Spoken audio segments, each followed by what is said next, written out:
Yusuf sekarang sudah menjadi penguasa di Mesir. Pertanyaan saya, atau mungkin pertanyaan teman-teman semua, bagaimana dengan mimpinya di awal itu?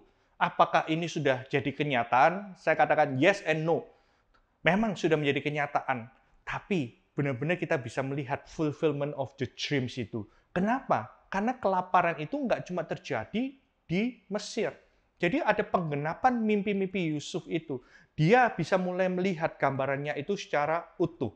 Yuk kita lihat kejadian 42. Gimana akhirnya Yusuf bisa bertemu juga dengan saudara-saudaranya setelah Yakub mendapat kabar. Nah, masih ingat tentang Yakub? Ternyata sampai dari kejadian 37, kejadian 39, sampai kejadian 41, Yusuf terasing. Nah, sekarang kita bisa melihat ada kabar dari Yusuf. Dia ngomong pada saudara-saudaranya Yusuf, "Hey, mengapa kamu berpandang-pandangan aja? I heard, aku dengar ada gandum di Mesir." Tahukah dia bahwa itu Yusuf? I don't think so. Nggak tahu. Lagi katanya, telah kudengar bahwa ada gandum di Mesir. Ini yang dikatakan Yakub. Pergilah ke sana, belilah gandum di sana, supaya kita tetap hidup dan jangan mati. Pergilah 10 orang saudara Yusuf untuk membeli gandum di Mesir. Mana yang satu? Ayat 4 menjawab, Yakub tidak membiarkan Benyamin, adik Yusuf, pergi bersama-sama dengan saudara-saudaranya, sebab pikirnya jangan-jangan dia ditimpa kecelakaan nanti. Jadi Yakub masih berasa nih sedihnya gitu ya. Masih teringat dengan jelas gitu ya, udah ninggalkan, sudah hilang Yusufnya 13 tahun, dia masih hati-hati banget. 10 kamu boleh pergi, tapi Benyamin jangan gitu ya, karena ini anak yang dia dapatkan di masa tuanya juga. Nah, ayat ke-6, sementara itu Yusuf menjadi mangku bumi. Jadi ada nama mangku bumi di negeri itu, dan dialah yang menjual gandum itu kepada seluruh rakyat negeri itu. Jadi, ketika saudara-saudara Yusuf datang, kepadanya lah mereka menghadap dan sujud dengan mukanya sampai ke tanah. Bukankah ini mimpi dari Yusuf pada waktu dia masih muda yang lalu? Dan ini mulai terjadi fulfillment of the dream. Dan Yusuf melihat saudara-saudaranya, segeralah dia kenal. Dia kenal gimana ya? Orang kalau sudah disolimi, masa lupa gitu ya sama mukanya. Mungkin dia sudah bebas. Dia setelah punya anak Manasye Efraim, dia mengatakan Tuhan sudah membebaskan aku, sudah nggak ada sakit hati. Tapi wajah kenal dong gitu ya. Jadi saudara-saudaranya nggak kenal. Tapi dia berlaku seolah-olah menjadi orang asing. Dia menegur dan membentak katanya. Dari mana kamu? Jawab mereka, dari Kanaan untuk memberi bahan makan. Dan kita akan bisa melihat begitu banyak hal terjadi. Dia punya kesempatan untuk membalas dendam. Dia ngetes lagi kakak-kakaknya. Dia ingin tahu ayahnya di mana. Dia ingin tahu lagi Benyamin. Dia suruh Benyamin untuk datang untuk membuktikan bahwa ayahnya masih hidup dan lain sebagainya. Tapi saya mau akan terus kita bisa melihat. Kita fast forward sampai kejadian pasal 45. Kita lihat di sini. Di saat itu, kejadian 45 ayat 1, setelah dia bergumul, dia mencoba segala sesuatu, dia pingin ngetes saudara-saudaranya ini benar-benar sungguh-sungguh, mau nggak layak nggak untuk ditolong. Yusuf sudah tidak tahan menahan hatinya lagi di depan semua orang yang berdiri dekatnya. Lalu dia berserulah, iya, suruhlah semua orang keluar dari sini. Orang-orang Mesir disuruh keluar, tinggal dia sama saudara-saudaranya. Waktu itu sudah ada Benyamin. Maka tidak ada seorang pun yang tinggal di situ bersama-sama Yusuf ketika dia memperkenalkan dirinya kepada saudara-saudaranya. Ada yang menarik di sini. Ketika dia memperkenalkan diri kepada saudara-saudaranya. Ayat 2 mengatakan, ketika itu menangislah dia keras-keras, sehingga kedengaran orang Mesir dan kepada seisi Firaun. Tahukah Anda, dia itu nahan diri itu udah 3 pasal loh, dari 42 sampai 45. Apakah nangisnya ini gara-gara kangen gitu ya? Padahal dia udah ketemu bolak-balik. Dia udah ketemu Benyamin juga. Dia udah ngerjain dengan pialanya yang ditinggal sengaja ditaruh di karungnya Benyamin supaya dia balik dan lain sebagainya. Jadi menurut saya menangis keras-keras ini bukan karena dia itu terharu ketemu lagi gitu ya, yang dikasihi, terutama Benyamin dan lain sebagainya. Tapi saya percaya, dia menangis keras-keras, karena di saat itulah Joseph got the big picture of God's plan. Dia nggak tahan untuk share itu kepada saudara-saudaranya. Dia menangis keras-keras karena pada waktu itu Tuhan reveal apa yang menjadi tujuan dari Tuhan calling. Waktu itu dia bisa merasakan 13 tahun ini, dia mengalami ini, mengalami itu, dan lain sebagainya. Dan Yusuf berkata kepada saudaranya, inilah aku Yusuf, masih hidupkah Bapak? Dia mulai deng. Saudara-saudaranya nggak dapat menjawab. Mereka takut dan gemetar. Iyalah, bersalah, ada guilty feeling. Tapi di sini kita melihat bahwa Yusuf sudah mengalami pemulihan yang benar-benar dipulihkan. Yusuf berkata kepada saudaranya, marilah dekat-dekat. Dia secure sama saudara-saudaranya. Dia ini menunjukkan dia bertumbuh dalam rasa amannya, karakternya dia. Lalu mereka mendekatkan mereka. Katanya lagi, akulah Yusuf, saudara. Dia mulai reveal his identity yang kamu jual ke Mesir. Nah, Yusuf nggak cuma punya rasa aman dari Tuhan, bertumbuh dalam rasa amannya. Dia nggak cuma bertumbuh dengan identitasnya yang sudah dipulihkan sebagai penguasa di Mesir, tapi dia juga bertumbuh dalam empatinya dia kepada saudara-saudaranya. Dia mengatakan, sekarang janganlah bersusah hati, jangan menyesali diri, karena kamu menjual aku ke sini. Jadi dia mengatakan, wow, waktu dia menangis keras-keras ini yang sebenarnya dia mau mengatakan, dia menemukan purpose, God's calling dalam kehidupannya. Dia mengatakan, sebab untuk memelihara kehidupanlah Allah menyuruh aku mendahului kamu.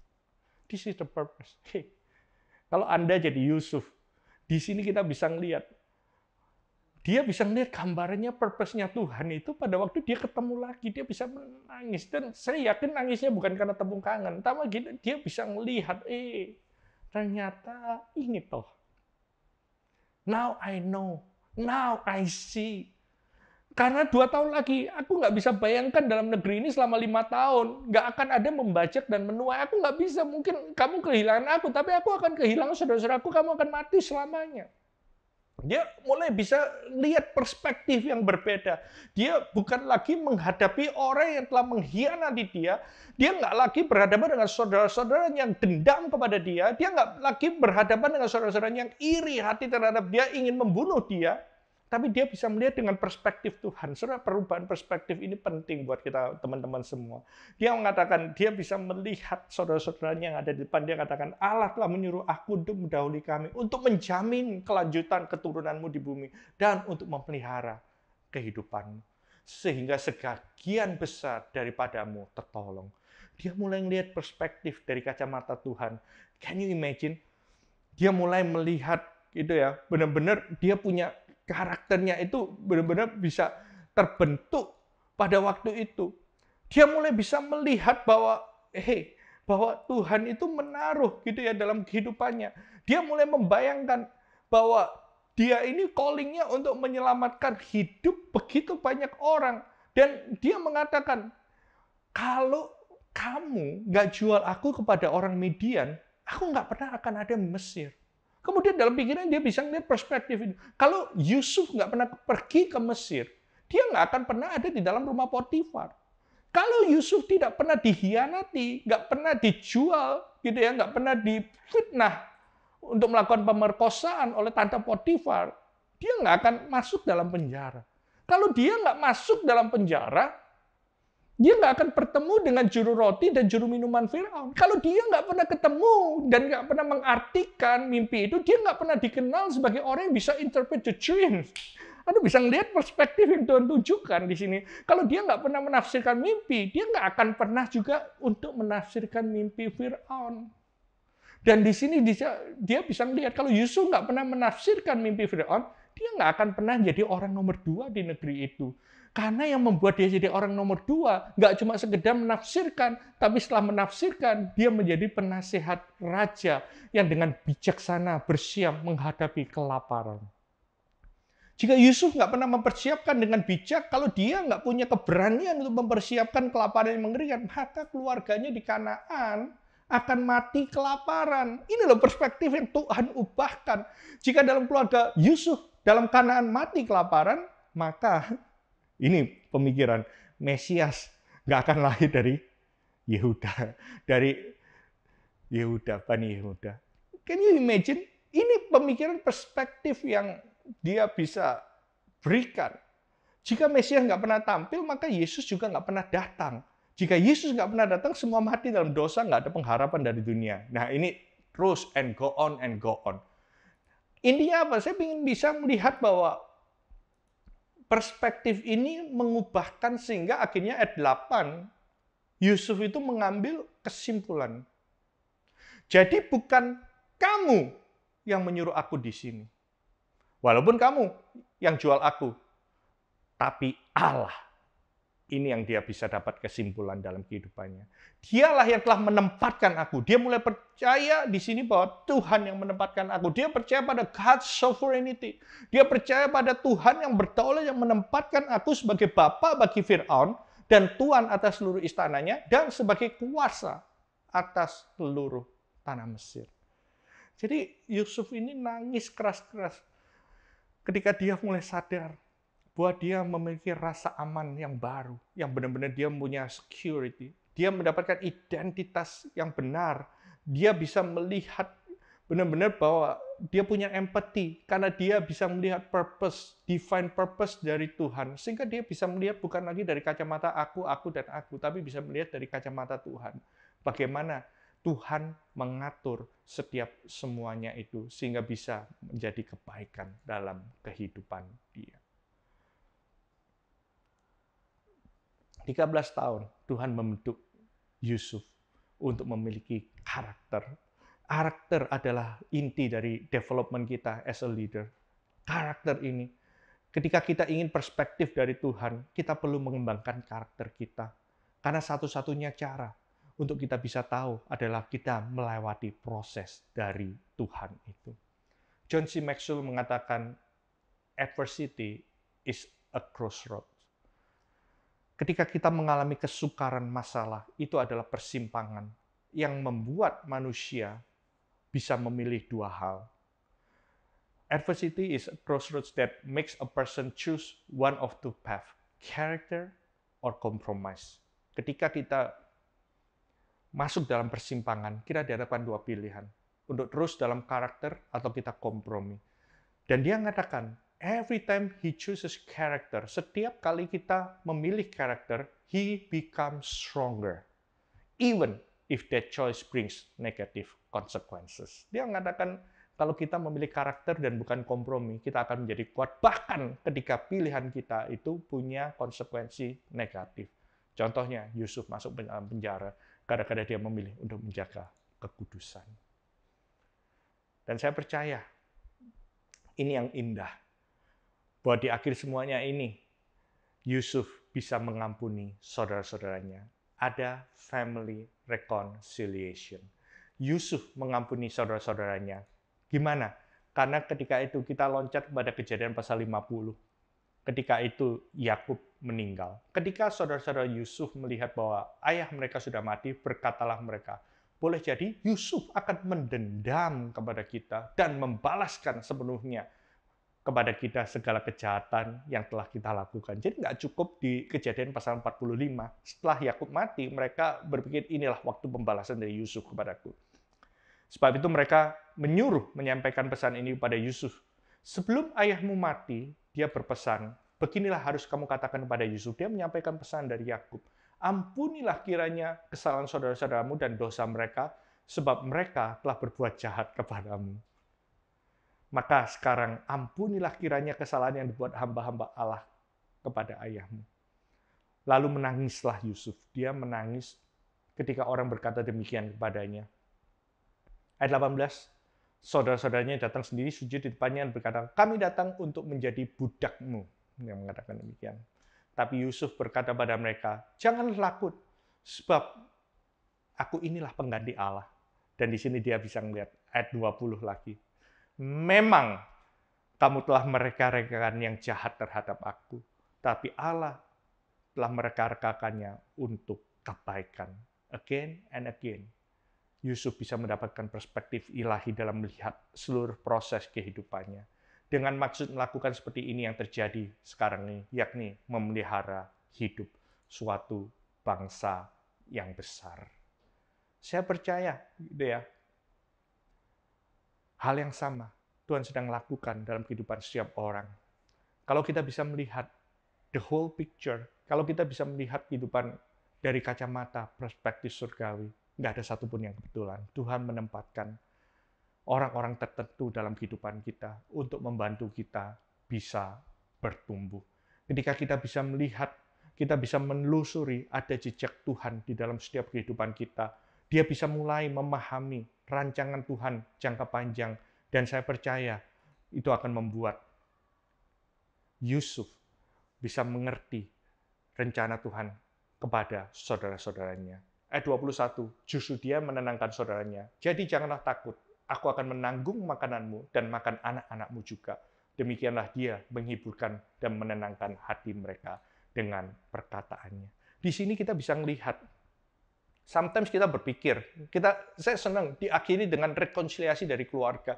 Karena mungkin begitu banyak kita juga mengalami keluarga yang mess up, yang kacau gitu, baik di masa lalu, mungkin masa sekarang ataupun di masa depan.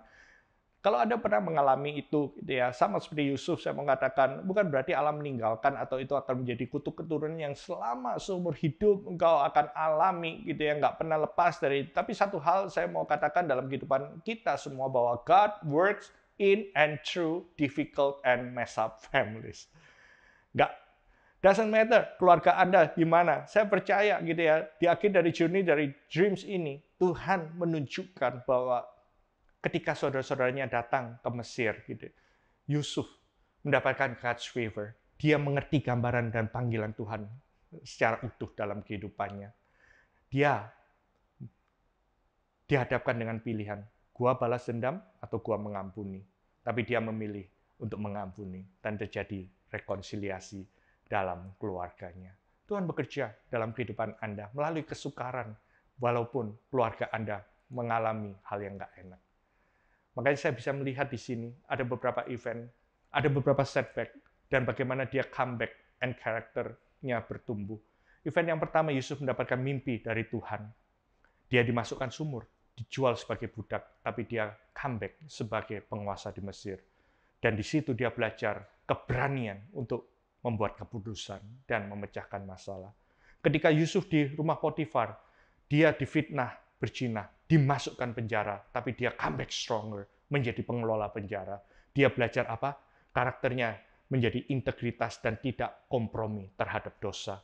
Ketika Yusuf mengartikan mimpi juru minuman dan juru roti, dia mengalami dilupakan oleh teman, tapi dia comeback untuk bertemu Raja Fir'aun. Apa yang dia bertumbuh dalam karakter? Dia bertumbuh dalam kesabaran dan menunggu waktu Tuhan untuk tidak berharap pada manusia. Pada saat dia mengartikan mimpi Fir'aun, dia tahu bahwa dia akan menghadapi 7 tahun masa resesi. Tapi dia comeback, dia kuat sebagai penguasa di Mesir, dan dia berlatih karakternya untuk memiliki kebijaksanaan untuk melayani kebutuhan logistik pangan Mesir dan bangsa-bangsa yang mengalami resesi. Pada waktu dia dihadapkan akan saudara-saudaranya, dia punya kesempatan untuk balas dendam. Tapi dia comeback dengan rekonsiliasi keluarga. Apa yang dia bangun dalam karakternya? Kerendahan hati untuk mengampuni saudara-saudaranya. Dan saya berdoa, biar kehidupan Yusuf ini memberkati kehidupan kita. Satu hal, saya ingin bacakan sebuah ayat firman Tuhan dalam Ibrani 11 ayat 22. Di akhir dari kehidupan Yusuf pada waktu dia akan mati. Dan ini ditulis kembali di kitab Ibrani. Karena iman, maka Yusuf menjelang matinya memberitakan tentang keluarnya orang-orang Israel dan memberi pesan tentang tulang-tulangnya. Mungkin Anda bertanya, kapan Yusuf ini mengatakan? Itu di akhir dari akhir kitab Kejadian sebelum kitab Keluaran. Yusuf, dia mengatakan, nanti kalau aku mati, jangan lupa bawa tulang aku ke negeri perjanjian. Dia bisa melihat dengan perspektif ilahi bahwa nggak selamanya mereka akan mengalami perbudakan, akan tiba bahwa Tuhan akan membawa mereka dalam suatu proses redemption, proses penebusan yang telah terjadi. Yusuf mengatakan, jangan biarkan tulangku ada di Mesir, bawa tulangku. Bahkan ini dikatakan sampai 400 tahun kemudian dikatakan di sini, dia percaya bahwa ada rencana penebusan Tuhan, dia akan sampai pada suatu negeri perjanjian. Begitu banyak orang mengatakan bahwa Yusuf meninggal, dia dimasukkan dalam peti mati dan dia dibalsem supaya dia bisa dibawa. tulang-tulangnya untuk suatu negeri perjanjian. Ini menggambarkan iman Yusuf, bahwa dia akan bisa melihat rencana penebusan Tuhan. Ini adalah akhir dari akhir kitab Kejadian. Dan itu akan diawali dengan kitab Keluaran. Kita akan belajar tentang Musa. Dan kita bisa melihat rencana Allah yang begitu besar. Nggak cuma stop sampai ke bangsa-bangsa melalui kehidupan Yusuf, tapi rencana penebusan itu akan terus sampai pada kehidupan Kristus. Apapun dalam kehidupan Anda, I just encourage you, trust God's process, and you will see the true progress in your life. God bless you.